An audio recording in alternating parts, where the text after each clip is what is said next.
Falando sobre a Mônica, ela que é engenheira agrônoma e ela é diretora técnica da MFV Serviços e Consultoria Lida e é mestre em defesa sanitária vegetal.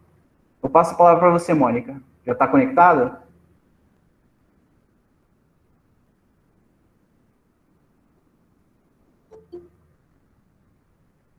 Mônica?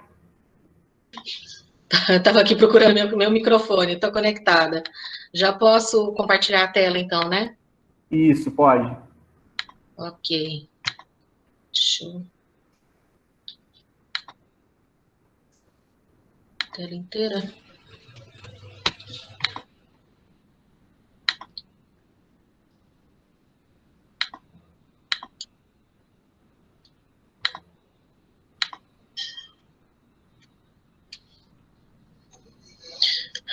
Tá todo mundo vendo aí?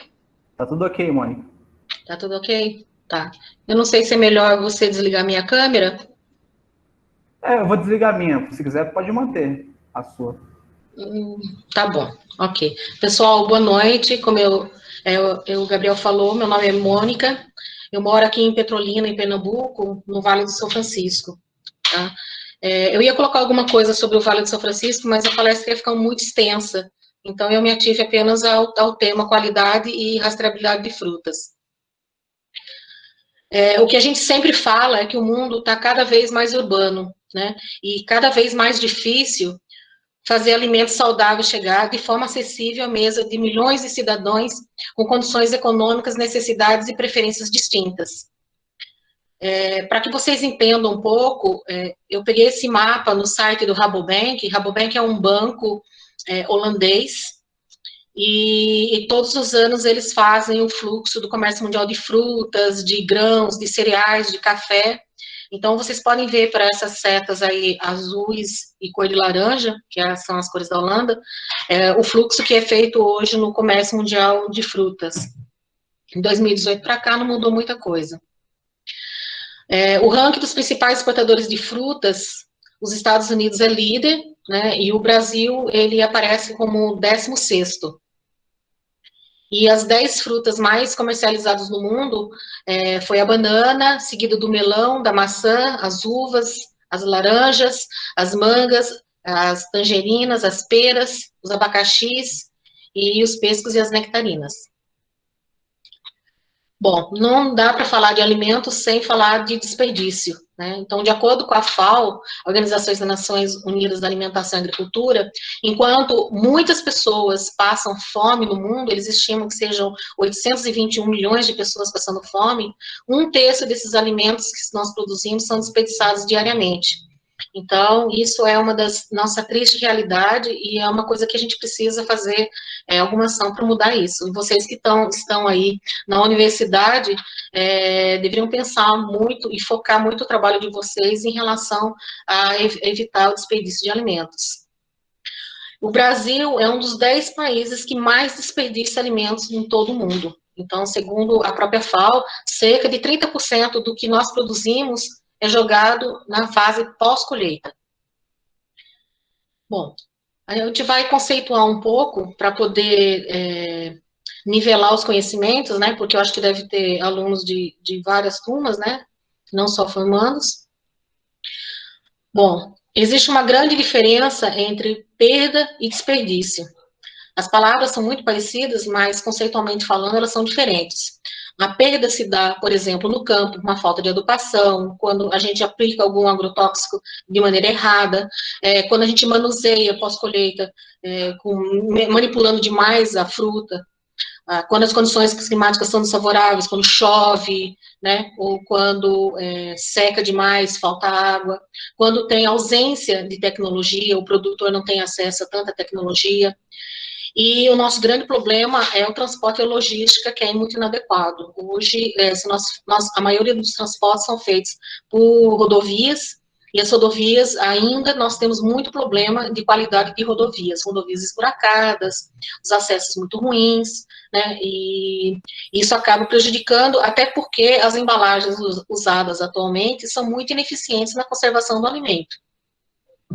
Já o desperdício são os alimentos com data de validade vencida, são o que sobra, tanto em hotel como em restaurante ou na nossa residência. A falta de utilização do alimento integral, muitas vezes nós consumimos a fruta, jogamos fora a casca, que poderia ser aproveitada, jogamos as folhas, os talos, que também poderiam ser aproveitados. Os produtos sem padrão comercial, né? No Japão já existe alguns trabalhos, ou na França também, de utilização de produtos fora do padrão, em Portugal também tem o fruta feia, que o pessoal usa muito, frutas que são sem padrão, mas que em termos de natureza do alimento em si, ele é igual ou melhor, às vezes até mais doce, mas ele está fora do padrão quando a gente fala de estética. E falta de conscientização da população em si, embalagem e rótulo inadequado. Até hoje a gente vê muita uva, por exemplo, o pessoal coloca Thompson, e ela não é uma Thompson, ela é uma Arra 15, ou ela é alguma outra fruta, e o consumidor, quando vai comprar, ele não conhece, ou ele compra achando que é uma coisa e é outra, né? Então, a parte de rótulo também pesa bastante no desperdício. E o desperdício maior se dá por condições inadequadas de armazenamento.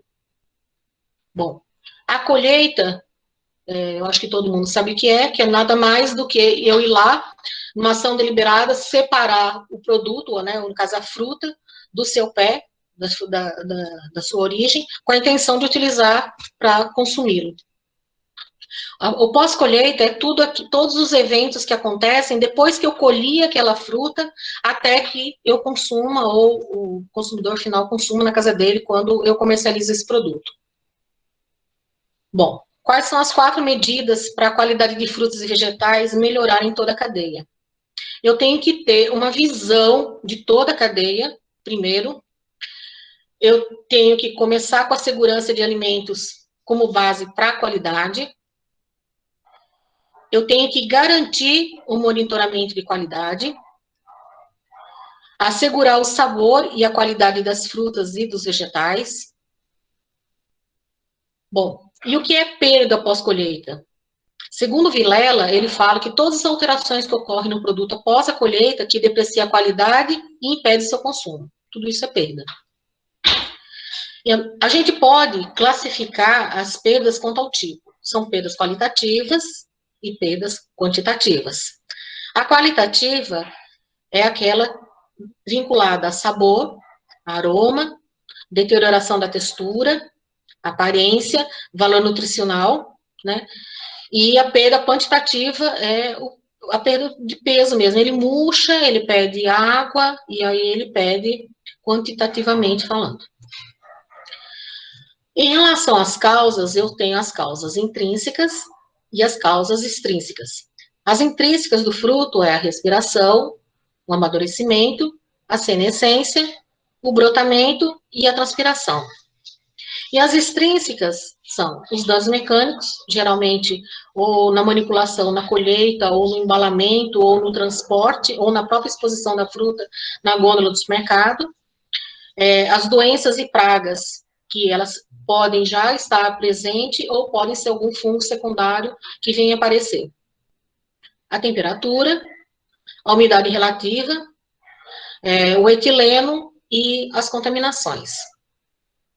Essa foto aqui o Gabriel já conhece bem, né? As perdas que acontecem muito no CEAGESP. Estão vendo aí uma embalagem de laranja, né? Mal embalada, então isso aqui acaba perdendo muito.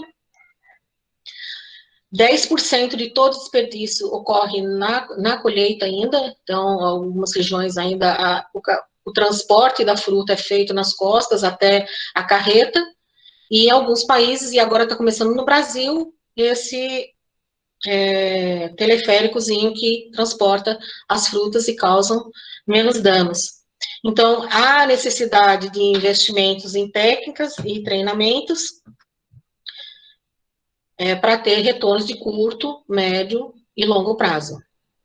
50% acontece no manuseio do transporte, foi o que eu já comentei. As estradas brasileiras, elas têm vários problemas, muitos de buraco, de acesso, né, longas distâncias, então o o Brasil ainda está acostumado a comercializar muito em granel, o processamento e embalagem, às vezes, é inadequada, você vê frutas embaladas de maneira inadequada, não são classificados, então o supermercado acaba rechaçando muita fruta, porque ela não tem padrão, de acordo com o padrão dele, que ele quer, né?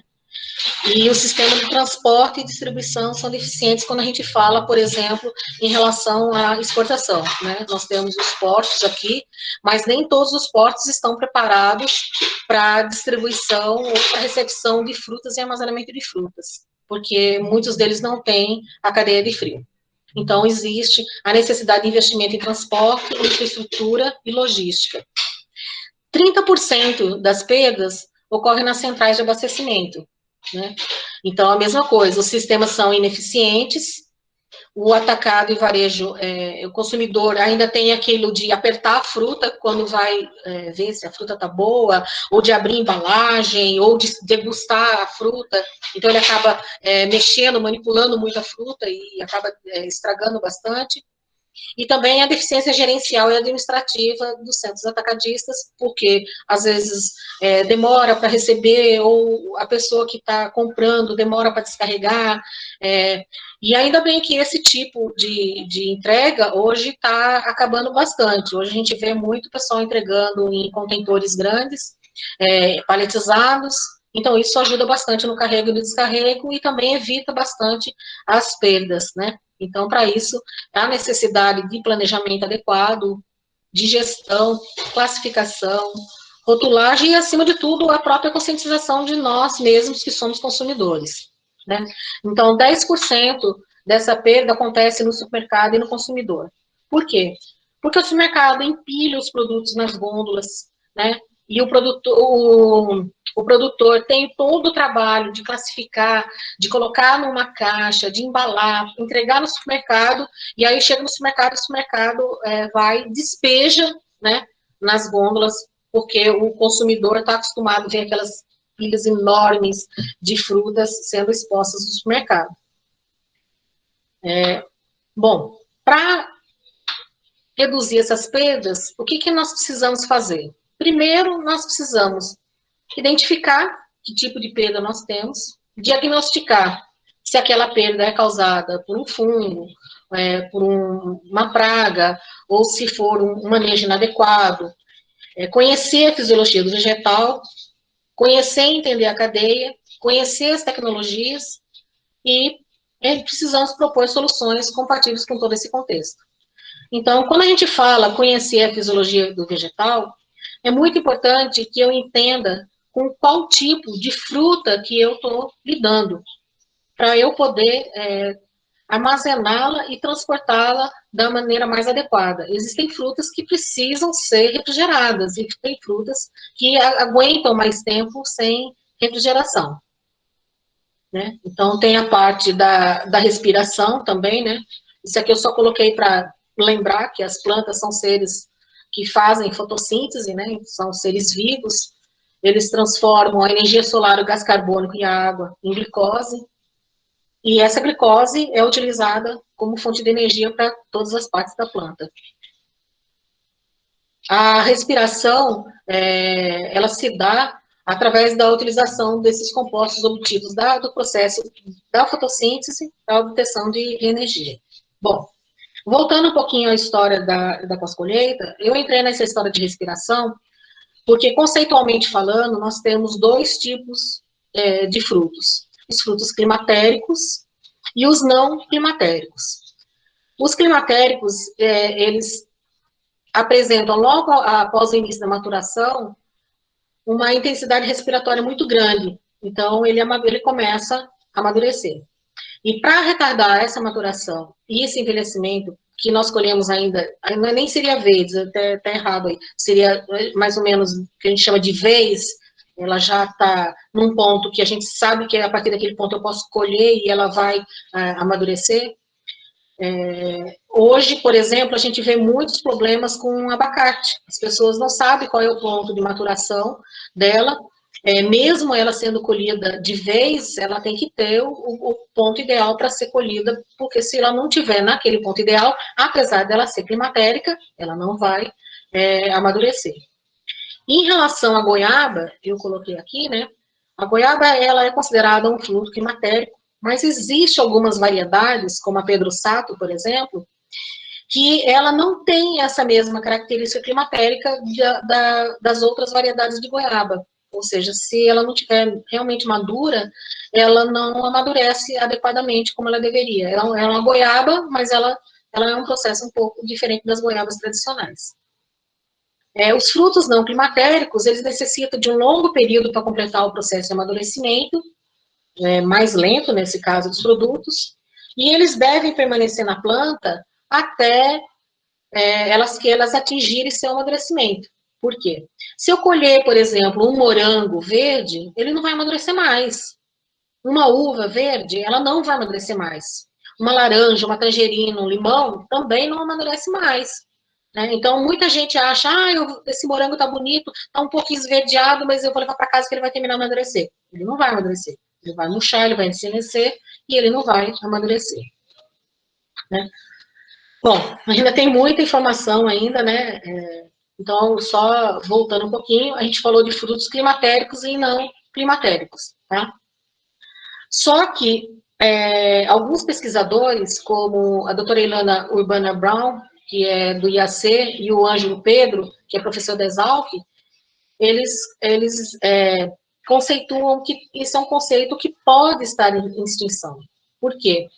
Porque antigamente só se media que o fruto amadurecia, ele era vinculado ao processo de etileno, né, ao processo de respiração. Só que hoje, né, por conta de algumas variedades novas que estão surgindo e algumas frutas diferentes que elas estão surgindo, e aí acredita-se que essa classificação possa ser alterada. Quem sabe um de vocês aí vai aí ser o grande conceituador aí dos novos conceitos de classificação de frutas. Bom, a fruta, ela transpira, né, porque ela tem 90% de água. A umidade relativa afeta diretamente a qualidade da fruta, né, muito quente, ela vai desidratar mais rápido, ela vai murchar mais rápido. Quando ela desidrata, ela acaba perdendo a água dela para o ar, então ela fica com aquele aspecto murcho, desidratado. E aí, com a alteração dos produtos, os produtos ficam opacos, enrugados, e aí a dona de casa, a gente, o professor, o aluno que vai lá comprar, né, não vai querer comprar uma fruta. Bom, no caso de quando eu tenho uma temperatura controlada, eu consigo reduzir a respiração daquela fruta, então, consequentemente, eu tenho um maior tempo de conservação. Qual a influência negativa? Quando eu coloco muito tempo armazenada, ela pode perder o sabor, pode perder o aroma, pode escurecer a casca, a polpa, né? E a capacidade de maturação. Por exemplo, se eu coloco uma manga muito tempo em câmara fria, depois, quando eu tiro ela da câmara fria, às vezes ela pode murchar e não maturar do jeito que eu queria que ela maturasse, né? Ou não sei se vocês já comeram, por exemplo, uma maçã, e aí comeu, deu uma mordida, e a maçã está com aquele aspecto isoporizado. Isso aí é nada mais do que a influência negativa da armazenagem e do armazenamento de frio. Bom, qual a importância da colheita na conservação, né? Eu preciso colher para poder garantir aquele fruto sem alteração nutritiva de aspecto sabor, tá?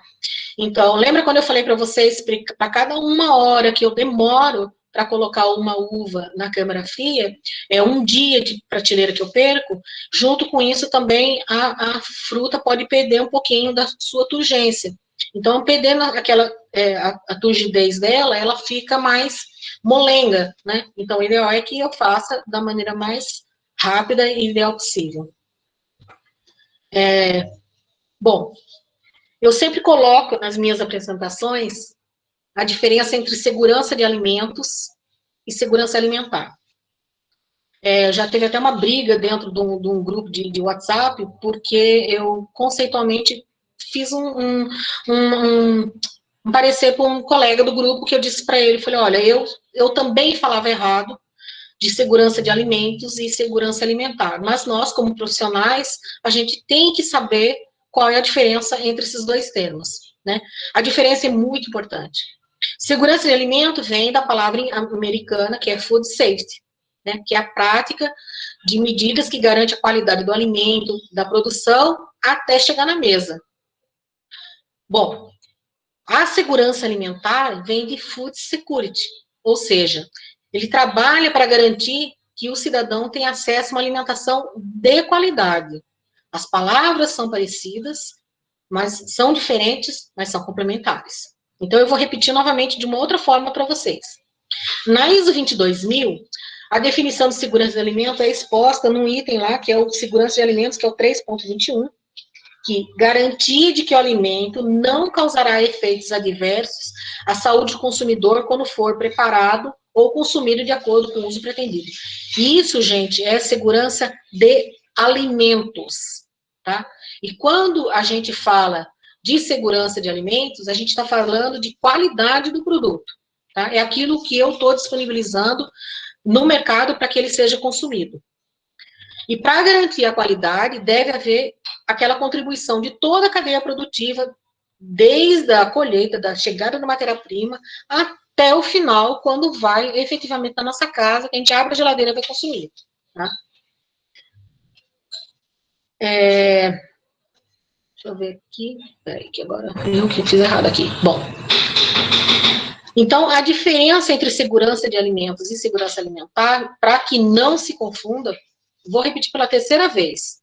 Segurança de alimentos se refere à garantia de qualidade do produto, da produção, né, até o consumo. E a segurança alimentar é o conceito de implantação de políticas públicas. Quem fala de segurança alimentar, geralmente são os órgãos públicos que fazem todo o monitoramento das políticas públicas para que exista a segurança do alimento. Bom, e o que é qualidade? Bom, qualidade nada mais é do que controlar e melhorar continuamente a qualidade. No dicionário, ele fala lá que é qualitatem, né, que é a pergunta qual é o modo de ser de um objeto, de fato ou de alguém. Então, qualidade é uma daquelas palavras que, do dicionário, ela tem um sentido um pouco diferente na prática, né? Para nós que nós gerenciamos o negócio, importa saber que qualidade é algo percebido pelo cliente. Como cada cliente tem uma visão do mundo, a percepção dele é diferente. Então, qualidade pode ser diferente para as pessoas. Então, para uns, um milho assim é qualidade, tá? Para os povos andinos, um milho, assim, é qualidade. E o milho, por exemplo, afetado por uma doença chamada carvão, que é o Stilago Maides, ele acaba sendo uma iguaria lá no México. Então, no México existe um prato típico deles, que eles utilizam, que é o huitlacoche, né, que segundo os grandes gastrônomos, o sabor dele se parece muito com trufa negra. Então, eles fazem essas tortilhas de milho com milho infectado que tem um alto valor nutricional. Então, por que eu estou colocando o milho, já que a gente está falando de fruta? Porque qualidade, o que pode ser praga para um, ele pode ser uma qualidade para outro, né? Então, a qualidade é aquilo que é percebido. Bom, vocês ainda estão sem saber o que é qualidade? Bom, o produto vegetal é um produto vivo, tá? A fruta, quando a gente colhe, o legume, quando a gente colhe, é um vegetal vivo. Então, elas continuam vivas, mesmo depois que elas são colhidas. É por isso que algumas amadurecem e outras não. Então, o pós-colheita não aumenta a qualidade. Tá? Então, muita gente acha que pós-colheita aumenta a qualidade. Pós-colheita não aumenta a qualidade, gente. No máximo que ele faz é garantir a qualidade. Se a fruta for boa, ela vai continuar boa. Agora, se ela for ruim, ela vai continuar ruim. O pós-colheita não consegue aumentar a qualidade. E a refrigeração é o processo mais indicado para a conservação de frutas e hortaliças, porque ele retarda todos os processos de amadurecimento e de senescência, exatamente porque aquilo que a gente já falou, ele diminui a taxa de respiração, diminui a taxa de transpiração, e aí ele retarda ou evita o desenvolvimento de patógenos. A qualidade de frutas, ela é vinculada à aparência visual, ao frescor, à cor, defeitos, se existe ou não alguma deterioração, a textura dela, se é firme, se é resistente, a integridade do tecido, sabor e aroma, o valor nutricional da fruta, e a segurança do alimento. Perdas qualitativas dos produtos podem comprometer o seu aproveitamento e rentabilidade, principalmente quando vai para o packing. Então, a fruta, ela sofre processos biológicos, ela tem muita água livre, lembra que eu falei lá no começo, que é quase 90% de água livre, então, por isso, elas são altamente perecíveis. Para que as frutas mantenham sua qualidade, é super importante que exista um sistema de gestão da qualidade. Tá? E um dos grandes desafios da fruticultura é exatamente estabelecer todos os procedimentos e cumpri-los. Então, medir é a base de qualquer gestão. O William, ele falava que o que não pode ser medido não pode ser gerenciado. Só que, quando não há resistência à mudança, sempre existe a possibilidade de melhorar os processos organizacionais. Então, a gente tem que, uma hora, parar para melhorar os processos. E sempre que eu vou começar qualquer projeto, eu tenho que verificar se eu tenho recursos para aquele projeto. Bom, quando a gente fala de uma propriedade, não é só a propriedade em si. Bom, através do Google aqui, Earth, a gente baixou aqui um mapeamento digital de uma fazenda, tá? E nessa fazenda, eles fazem todos os processos, desde a colheita, né, aqui ele está fazendo um raleio, aqui ele está fazendo um raleio, aqui ela está colhendo, aqui ele está medindo qualidade. E a gente entende que toda essa disciplina operacional, que é todos fazendo o melhor o tempo todo, é que faz a parte do gerenciamento da qualidade em si. Então, o processo produtivo, ele começa, no caso da uva, da poda, ela faz todo esse ciclo, né, até chegar a ser exportada. Uma fazenda, ela tem vários setores que apoiam para poder a planta ter qualidade, a fruta ter qualidade. Então, é um packing house, é um depósito, um escritório, um tratamento de água, área de produção. Hoje em dia, ninguém vive mais sem internet, né? Preparo de calda, oficina, estação meteorológica, os depósitos de fertilizantes e de agroquímicos. Então, o que acontece na produção e na colheita reflete no pós-colheita. Bom, aqui eu só coloquei, depois vai ficar disponível as informações gerais que você precisa para ter um gerenciamento da qualidade. Todas as informações da propriedade, as características da cultura, tudo que você adubou, tudo que você aplicou, no packing house, qual é a área, se tem câmara de maturação, se tem o que é feito, se é higienizado, a parte da colheita, a etiqueta, né? Então, é muita coisa para a gente falar de qualidade, e eu tenho que falar de tecnologias aplicadas, né? Então, são muitas tecnologias que são utilizadas nas fazendas, né? Monitoramento de praga através de utilização de celulares, drones, análise de nutrientes da seiva, clorofilômetros, adubos de lenta liberação, uso de PDA para acompanhamento do trabalho no campo, controle estatístico de cada trabalhador rural, lavagem de mão por conta, sempre existiu, não é por causa do Covid, sempre existiu a lavagem de mão no campo, as armadilhas de mosca das frutas, vários tipos de armadilhas, a colheita no campo, isso aqui é um pequeno produtor, ele não tem um packing ultramoderno, então ele fez uma esteira para que a manga, o látex da manga não atinja a fruta e mantenha a qualidade da fruta. A Embrapa está testando o infravermelho para não ter que destruir a fruta para analisar BRICS. A etapa do processo de resfriamento e venda, ele começa na colheita, vai para o transporte, para o packing, controle de qualidade, limpeza e classificação, pesagem, embalagem, etiquetagem, né, e depois a etiquetagem das caixas dos pallets. E lá fora, é todo feito o monitoramento de temperatura da caixa, a temperatura da polpa da fruta, o calibre da fruta, o Brix dela, ou o calibre também, né? E todo feito a análise de qualidade antes dela ser vendida. A manga é o mesmo processo, né? Sempre o controle de qualidade sempre presente, né? A qualidade da embalagem também, e a etiquetagem para facilitar a questão da rastreabilidade. Gabriel, eu tenho quantos minutos aí? Você tem ainda uns 15. 25 minutos.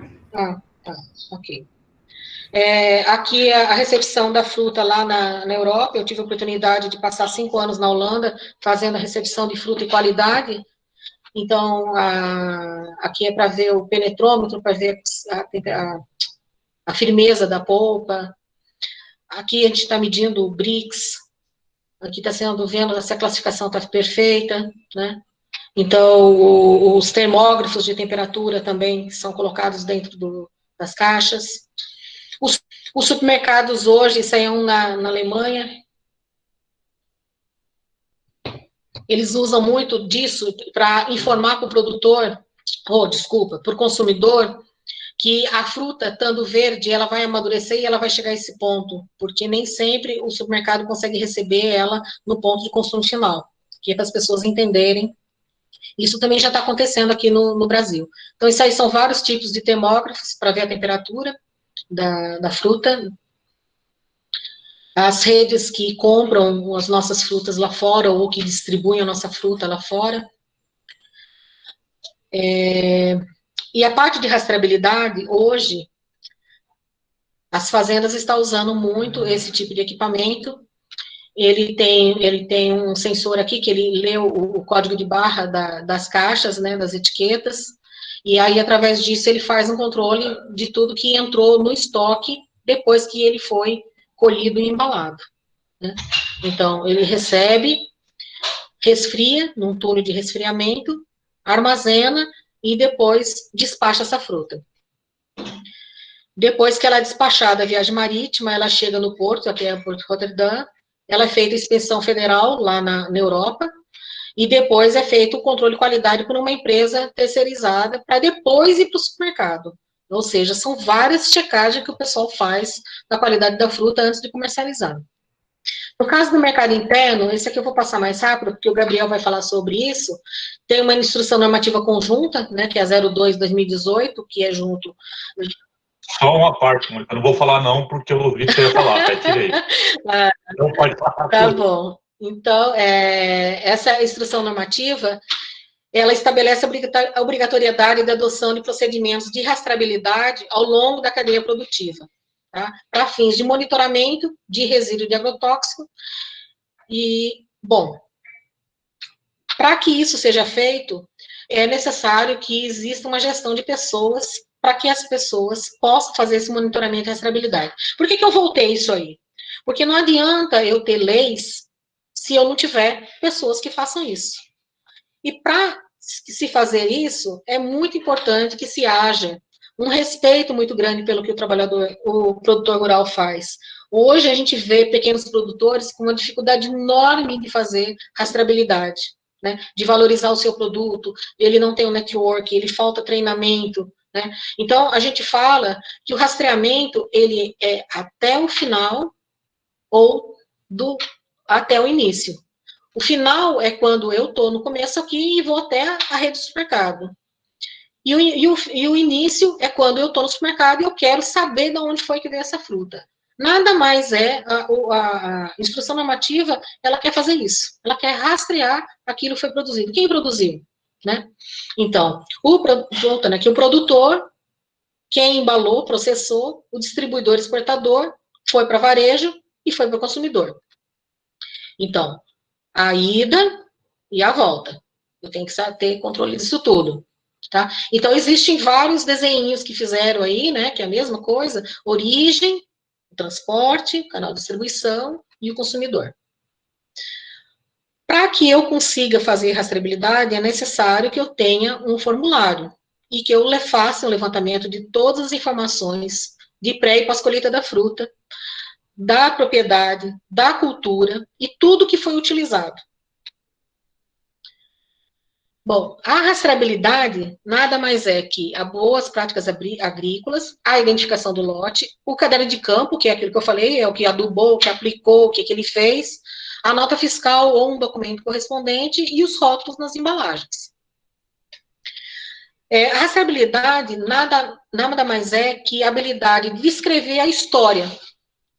Onde foi produzida, quem produziu, o que usou, como é que foi. Tal. A rastreabilidade nada mais é do que a história daquele produto. Então,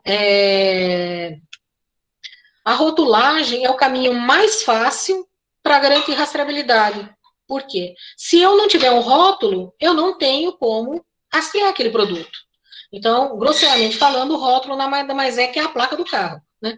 Se eu não tiver aquele rótulo, eu não sei, não vou conseguir definir qual é a origem. Aí eu vou falar uva contaminada, eu vou achar que toda uva. Não, eu tenho que saber de onde veio aquela uva. Ah, é um tomate com problema. Não, eu tenho que saber de onde que veio aquele tomate. Então, a rotulagem é a base da responsabilização de quem produziu e de quem está comercializando. E essa rotulagem deve ser feita da produção até a gôndola do supermercado. Então, existem diversos modelos que identificam o responsável, produtor, endereço, localização geográfica, variedade, classificação. Bom, existem aqueles que são obrigatórios, itens obrigatórios, e existem aqueles que o produtor coloca como um modo de diferenciar o produto dele. Então, o rótulo pode ser um carimbo, pode ser uma etiqueta colada, pode ser uma impressão na caixa, desde que seja legível e de fácil leitura. Tá? E não existe uma ordem estabelecida para colocar as informações no rótulo. Então, o rótulo, ele aproxima o consumidor do produtor. Essa é uma banana na gôndola do supermercado na Alemanha, né, que é uma mini banana, aqui tem a foto do produtor, e que a ideia é que quem está comprando fala, eu estou comprando dessa pessoa para minha família, eu estou consumindo, eu sei quem que está produzindo, né? E aqui, não sei se dá para vocês verem, tem um símbolozinho de fair trade. Bom, muitas vezes a gente vê um produtor fala assim, eu não sabia. Então, na verdade, não existe isso de eu não sabia, porque segundo o decreto-lei de 4.657, ninguém se escusa de cumprir a lei alegando que não conhece. Ou seja, se eu vou começar um processo, lembra que eu falei lá no começo? Eu preciso conhecer todo o processo produtivo. Então, eu preciso conhecer as leis às quais eu tenho que obedecer.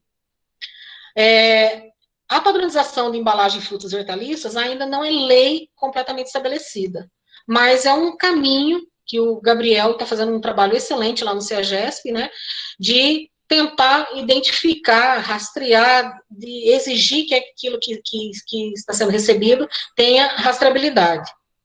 Então, cada ator, ele tem uma responsabilidade. O MAPA, que é o Ministério da Agricultura, Pecuária e Abastecimento, tem uma responsabilidade, e a Anvisa tem as suas responsabilidades. Isso aqui eu vou passar, porque isso aqui depois vai ficar para vocês olharem com calma, tá?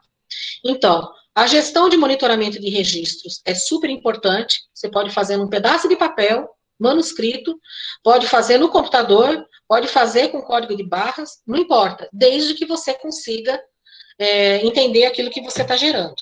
E qual é a diferença entre gerar um código de barra ou eu comprar um código de barra?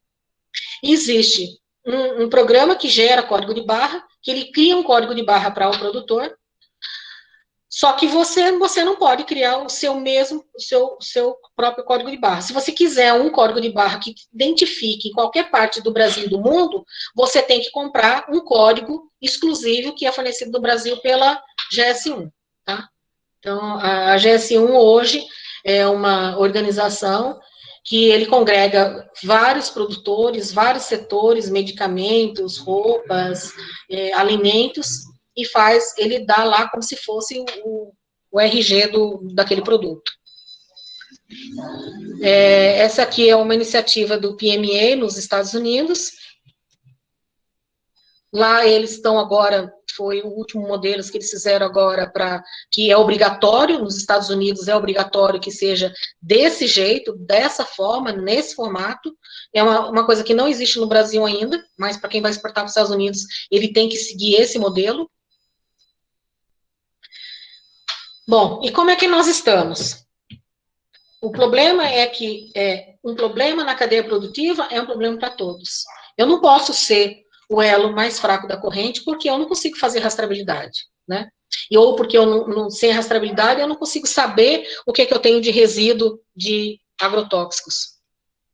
Essa pessoa aqui, que eu não sei se vocês já ouviram falar dele,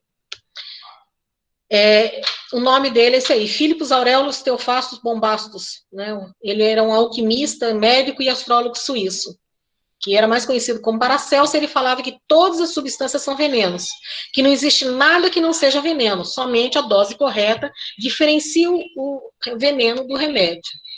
Então, quais são os nossos venenos modernos? É o sal, o açúcar, né? Os brancos aí. Nós, desde criança, já temos na ideia de alimentos contaminados, né? E a gente fica muito em dúvida se existe ou não existe agrotóxico nos alimentos, por que usa, por que você deve evitar. Esse aqui eu não vou falar, porque não... a quantidade máxima de resíduo de agrotóxico que é permitida no alimento, essa semana a gente estava conversando muito sobre isso, por que para uma goiaba é um, para morango é outro, para um feijão é outro, porque é baseado naquilo que nós comemos com mais frequência ou com menos frequência. Só que a gente tem um problema muito sério de não respeitar a regra, né? Então, por exemplo, essa aqui foi uma manga que foi para a Europa, com sérios problemas, com um problema de fungo peduncular, e quando acontece do limite máximo de resíduo exceder, é lixo, tá? O pessoal na Europa, nos Estados Unidos, no Japão, não perdoa. Teve resíduo, eles fazem análise, é lixo. Então, problemas no campo, como antracnose, ou manchas de resíduo de cal, não são tolerados. Para eles, na Europa, mancha de resíduo de cal, para eles, é resíduo de agrotóxico. Tá? Mosca das frutas, uva aí com resíduo, mosca das frutas. E as exigências dos outros países, né, dos nossos. E aí, para cada país, ele tem um tratamento quarentenário. Esse aqui é o que o Ministério da Agricultura adota. A gente usa muito esse imersão em água quente para manga, né? E o cold treatment, o frio, para uva quando vai para os Estados Unidos. Aí aqui são informações mais técnicas, que não vai dar tempo para a gente ver isso. Aqui fazendo o tratamento com água quente, na piscina de água quente. E as iniciativas de segurança alimentar, elas são vários selos que regem o nosso mercado, né? Aí tem alguns deles. Para os Estados Unidos, eles exigem o Global Gap, mais o curso do FSMA, mais elaboração de análise de perigos e pontos críticos de controle, mais certificação social, mais N outros certificados de supermercados particulares, como o Kroger, por exemplo, ou Walmart. E o tratamento hidrotérmico de manga, na manga contra a mosca das frutas, e o cold treatment para uva, para a mosca das frutas também. A União Europeia, ela exige basicamente a mesma coisa, também tem o selo social, que é o BSCI, e o Reinforced Alliance, para saber se você está cumprindo todas as partes, tanto de ambientais como sociais. Canadá, e aí a gente fala que, acho que está terminando meu tempo, a qualidade da natureza em capricho, a gente fala que tem que investir em muda de qualidade, né, sempre, não adianta eu querer pegar uma fruta com baixa qualidade e querer reproduzir. As inovações podem ser de design, né? Pode ser printadas aqui para atender o diferente.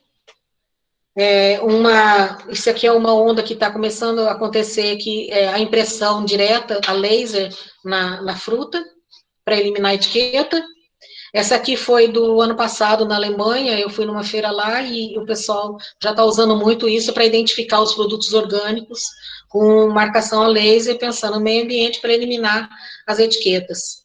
Só que a gente tem que evitar o exagero, né? A gente está num grupo de banana, acho que o Gabriel está nesse mesmo grupo que eu, o cara colocou lá uma banana descascada por R$2, né? Então, ou então uma uva, né?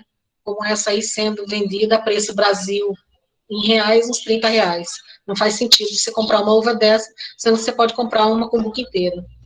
E a globalização é um negócio que, às vezes, preocupa muito a gente, porque aqui, por exemplo, essa pera foi produzida na Argentina, né, e foi embalada na Tailândia. Então, esse site aqui do Earth Community, ele fala muito dessas coisas que se preocupam muito em relação ao meio ambiente. A exposição a granel destrói a diferenciação do produtor e a rastreabilidade. Uma fruta bem embalada, bem apresentada, valoriza, né? Então, a exigência dos mercados importadores é o quê? Qualidade, a segurança do alimento, o limite máximo de resíduo, a rastreabilidade e todas aquelas certificações que vocês viram. E como conclusão, a gente fala que quem determina as regras é o comprador, sempre, tá? Porque eu posso ter a melhor fruta do mundo, mas se o meu comprador não quer comprar, não é a melhor fruta do mundo. É a regra dele, é que vale, principalmente as grandes redes de supermercado, que possuem as regras próprias deles. E como consideração final, a gente fala que a gente está na era do tudo imediatamente já, na era de fake news, das intolerâncias. As mídias sociais massacram exaustivamente os erros cometidos ou supostos erros cometidos. Então, a transparência se faz necessária diariamente e continuamente. E o rastreamento da produção, ou a rastreabilidade da produção, é uma forma do produtor contar a sua história. Lembra que eu falei lá no começo? Rastreabilidade nada mais é do que contar a sua história. E a sua verdadeira venção, sem distorções, sem necessidade de justificar o que os outros falam. Ninguém está falando, ele está falando dele, ele está falando o que ele está produzindo. E credibilidade não tem preço. Ele fortalece a empresa, fortalece o produto, fortalece a marca e valoriza todos os profissionais envolvidos em todo o processo. Bom, foi meio corrido aí para poder atender o tempo, né? Meu contato é esse, de WhatsApp e e-mail. Se ficou alguma dúvida, pode mandar e-mail para mim. WhatsApp, por enquanto, eu estou sem telefone, então, por enquanto, e-mail, porque eu estou com meu telefone quebrado aqui, mas pode mandar um e-mail aí que eu respondo, tá bom? Obrigada aí. Boa noite, Mônica.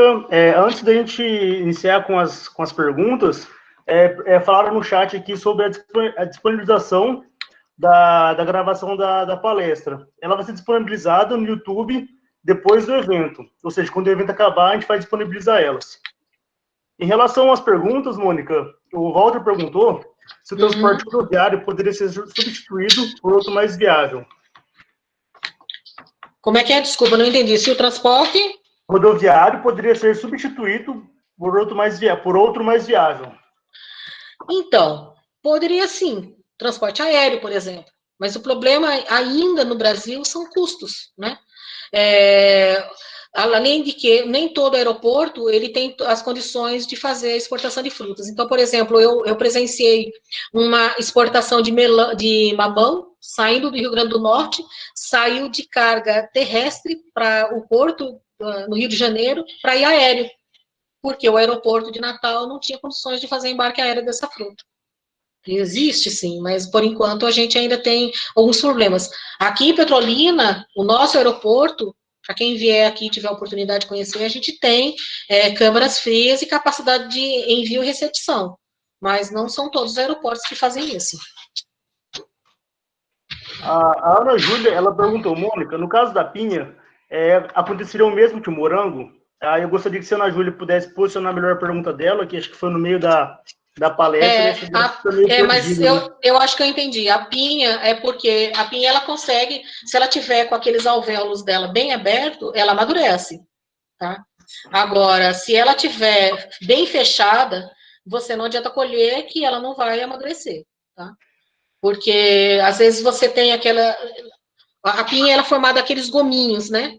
E quando ela está bem apertadinha ali, ela não amadurece mais. Agora, se ela tiver bem, aquela rede bem aberta, que você consegue ver uma veiazinha branca ali, aí ali, ela mesmo estando verde, ela vai amadurecer. Agora, o Roger perguntou também, durante a palestra, se existe outra maneira de se identificar resíduos de agrotóxico nas frutas, além das manchas. Na verdade, a mancha é um mero engano, tá? Porque a mancha ela pode ser ali uma amação de um transporte, um machucão que aconteceu ali, entendeu? Na verdade, a maior referência para análise de resíduo é pegar o produto e mandar para o laboratório. Tá? Aí a Débora perguntou, em relação às importações de fruta, o Brasil é tão exigente quanto os outros países? Olha, em relação ao Brasil, existe o que a gente chama de lei de reciprocidade. Tá? Eu não posso exigir do país que está trazendo a fruta mais do que eu exijo dos meus produtores. Então, se eu não exijo dos meus produtores, eu não posso exigir daquelas pessoas que estão exportando para o Brasil, por conta de uma lei que se chama Lei de Reciprocidade. A lei que prevalece para um brasileiro é a mesma lei que prevalece para um estrangeiro. Aí teve uma última pergunta, né? Foi da Vanessa. Ela perguntou quais foram os impactos da pandemia na exportação de frutas. Bom, para aquelas frutas como a manga, por exemplo, que você descasca a fruta para consumir, foi um boom de exportação. Aumentou, assim, assustadoramente o nível de exportação dessas frutas, porque as pessoas consomem a fruta, descasca, então elas têm uma certa segurança em relação a isso. Já em relação à uva, ela nem aumentou, mas ela também não despencou. Ela ficou meio que estável, porque apesar dela ter uma película bem sensível, ela permite ser lavada, ela sofreu impacto, mas não sofreu tanto não. E a gente está muito otimista em relação aos volumes de exportação esse ano. Esse ano, acho que a gente vai ter um volume de exportação muito bom. Acabou de ter uma outra pergunta aqui, né? Quando você for responder a pergunta anterior, foi da Poliana. Ela falou que ela mora no Paraná e ela perguntou que pinha é essa, né? Porque ela falou que a única que conhece é a pinha do pinhão. Ela falou que seria a fruta do conde. Ah, tá. É porque pra gente aqui a pinha é fruta do conde. Não. A do pinhão, eu vou falar o que eu falei num webinar de pós-colheita. Pinhão eu só sei comer, querida. Infelizmente, a gente, quando eu era criança, que tem muitos anos, né, a gente esperava cair aquelas pencas né, para poder colher e para poder consumir. Mas fora isso, eu não saberia dizer. Desculpa, eu entendi que a pinha você estava falando era da nonácea, perdão. Tranquilo, então, Mônica. Muito obrigado. As perguntas foram essas. Aí, se alguém tiver alguma dúvida, pode mandar por e-mail para você depois. Tem algum problema? Pode mandar, sim. Manda por e-mail, porque meu WhatsApp, apesar de eu ter colocado ali, eu estou sem telefone. Essa semana foi uma bruxa solta aí, aconteceu muita coisa, então é melhor mandar por e-mail, que pelo menos eu tenho certeza que eu vou receber, tá? Beleza, então, muito obrigado. Nada, obrigada, Mônica, gente. O Gabriel. Tá. O Gabriel E, ó, gente, ó, só a última mensagem.